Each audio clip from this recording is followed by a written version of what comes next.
या क्षणाची सर्वात मोठी आणि महत्त्वाची बातमी येत आहे.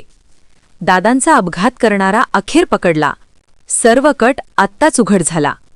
या क्षणी सर्वात मोठा व्हिडिओ हाती लागला असून हा सगळ्यात मोठा पुरावा सापडला आहे. त्या दिवशी नेमका दादासोबत काय झालं, कोणी केलं आणि याचा माइंड मास्टर कोण आहेत याचा खुलासा आत्ताच झाला असून पुढे व्हिडिओमध्ये तुम्हाला सगळी माहिती समजणार आहे.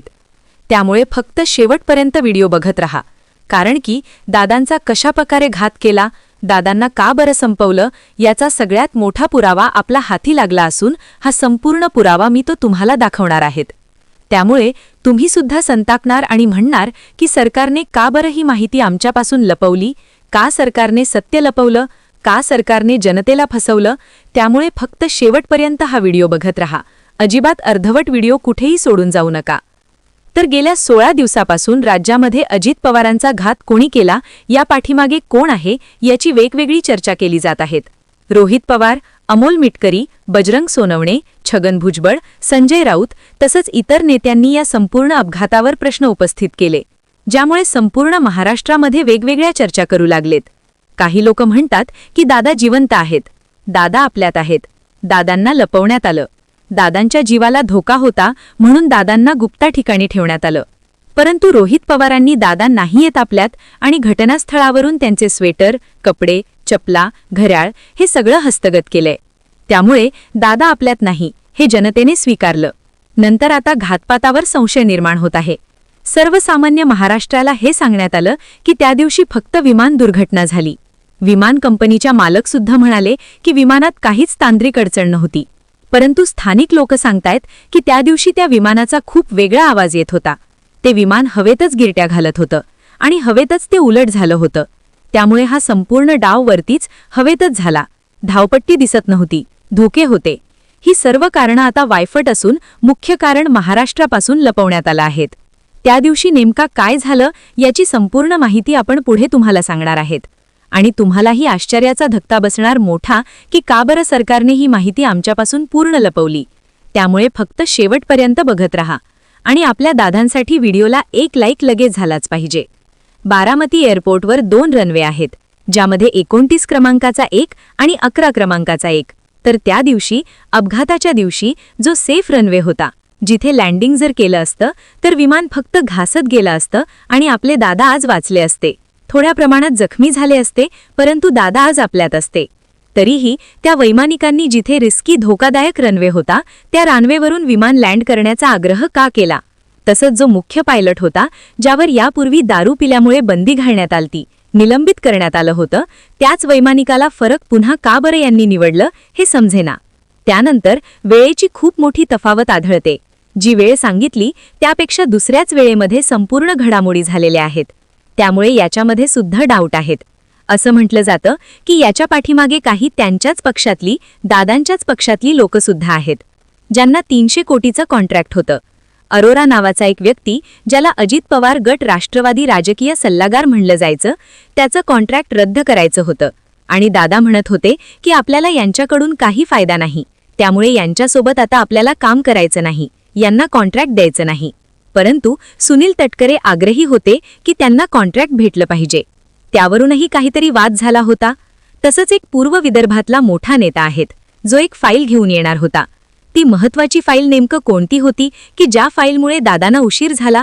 कारण की ती फाईल होती मंत्रालयामध्ये दादा होते, दुसरीकडे नंतर ती फाईल बोलवण्यात आली, त्यामध्ये वेळ गेला आणि त्यानंतर त्याच्यावर सही होणे, त्यामुळे दादांना उशीर झाला होता.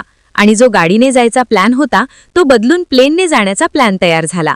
तर हा संपूर्ण प्लॅन कोणी बदलला? सगळ्यात मोठा धक्कादायक खुलासा म्हणजे हा प्लॅन बदलणारा सुद्धा आपल्याला सापडला असून फक्त तुम्ही शेवटपर्यंत बघत रहा. अजिबात अर्धवट व्हिडिओ कुठेही सोडू नका. तर हा सर्व प्लॅन ठरवून झालता, कारण की आदल्या दिवशी हे विमान गुजरातला गेलं होतं. गुजरातवरून आल्यानंतर दुसऱ्या दिवशी दादांनी याच विमानाने मुंबई ते बारामती असा प्रवास केला. त्यामुळे नेमकं याच्यात आधीच काही तांत्रिक बिघाड केलता का त्याचाही प्रश्न निर्माण होत आहे. कारण की ज्याप्रमाणे व्हिडिओ बघितलं किंवा स्थानिक जनता सांगते की विमान हे हवेतच खराब झालेलं होतं, त्याचा भयानक आवाज येत होता.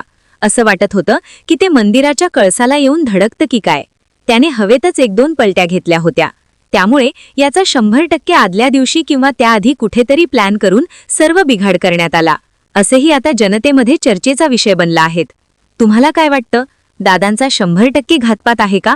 जर वाटत असेल तर कमेंट झालीच पाहिजे आपल्या दादांसाठी.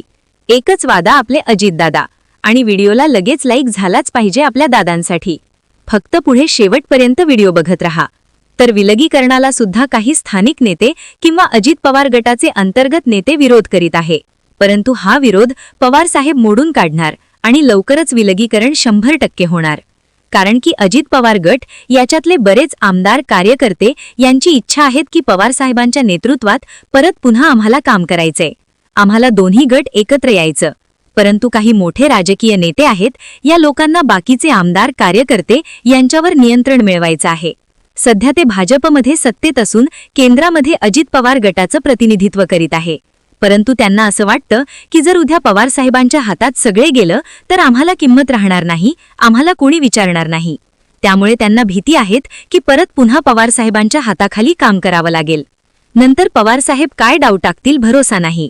पुढे आमचं राजकीय करिअर सुद्धा पवार साहेब बरखास्त करू शकतात. कारण की पवार साहेब म्हणजे राजकारणातील किंग, बादशाह. त्यामुळे हे लोक खूप घाबरतात पवार साहेबांना. तुम्हाला काय वाटतं? दोन्ही राष्ट्रवादी एकत्र आले पाहिजे का? जर वाटत असेल तर आपल्या व्हिडिओला लाईक आणि एक कमेंट लगेच हलीच पाहिजे. पवारांनी चारही बाजू घेरल्या. दादा गेल्यानंतर डाव केला. विलिनीकरण, घातपात, पक्ष अध्यक्ष. शरद पवारांची राष्ट्रवादी एका पायावर आली. रोहित पवार खेळतात तो डाव लय मोठा. लिहून घ्या, वातावरण फिरेल. सुनेत्रा पवार उपमुख्यमंत्री. सत्ता पवारांच्याच हातात, पण शरद पवार त्यातून नामानिराळे. नेमकं घडलंय का? रोहित पवारांनी कालपासून प्रफुल्ल पटेल आणि सुनील तटकरे यांच्यावरती निशाणा साधायला सुरुवात केली. तशी सुरुवात ही अजित पवार गेल्या त्याच दिवसापासून झालेली होती. सुनेत्रा पवार शपथविधी का घेतायत? सुनेत्रा पवारांचा शपथविधी आहे याबाबत तुम्हाला माहिती आहे का? पवारांनी म्हटले की मला त्याची माहिती नाही. त्यांच्या पक्षाचे नेते पटेल तटकरे आहेत, त्यांनी तो अंतर्गत निर्णय घेतला असेल. पटेल आणि तटकरे हे टार्गेटवर आलेले. शरद पवारांनी दुसरा चेंडू हा थेट शहा आणि मोदींच्या कोर्टात फेकला. ज्यावेळी तटकरे आणि पटेल यांना शरद पवार झेपत नाहीत हे लक्षात आल्यानंतर राष्ट्रवादी काँग्रेस पक्षाचे अजित पवार गटाचे आमदार ऍक्टिव्ह करण्यात आले. त्यांच्याच्यानेही पवार थोपणार नाही हे लक्षात आल्यानंतर देवेंद्र फडणवीस समोर आले. जर अजित पवार विलिनीकरण करणार होते तर त्यांनी माझ्यासोबत चर्चा केली नसती का, असं म्हणून फडणवीसांनी विलिनीकरणावर कुठली चर्चाच झाली नाही असं सांगून शरद पवारांना चेकमेट करण्याचा प्रयत्न केला. आणि त्यानंतर शरद पवारांनी म्हटले की विलिनीकरणाच्या चर्चा या दिल्लीतून होत होत्या, भाजपच्या पक्ष श्रेष्ठींसोबत होत होत्या. याचा अर्थ शरद पवारांनी थेट शहा आणि मोदींसोबतचा ऍक्सेस जुळवला. आता मुद्दा हा तयार होतो की या सगळ्या खेळांमध्ये पटेल, तटकरे, नरेश अरोरा हे लोक आऊट होतील की मग शरद पवार हेच आऊट होतील. मुळात शरद पवारांनंतर कोण हा प्रश्न तयार झाल्यानंतर एकतर नाव येतं सुप्रिया सुळे किंवा दुसरं नाव येतं रोहित पवार. अजित पवार गटाकडून विचार केला तर आता त्या पक्षाची सगळी धुरा सुनेत्रा पवारांकडे गेली आहे. पार्थ पवारांना राज्यसभेवर पाठवणारे जय पवार नेमकं काय करतात हे अजूनही गुलदस्त्यात आहे.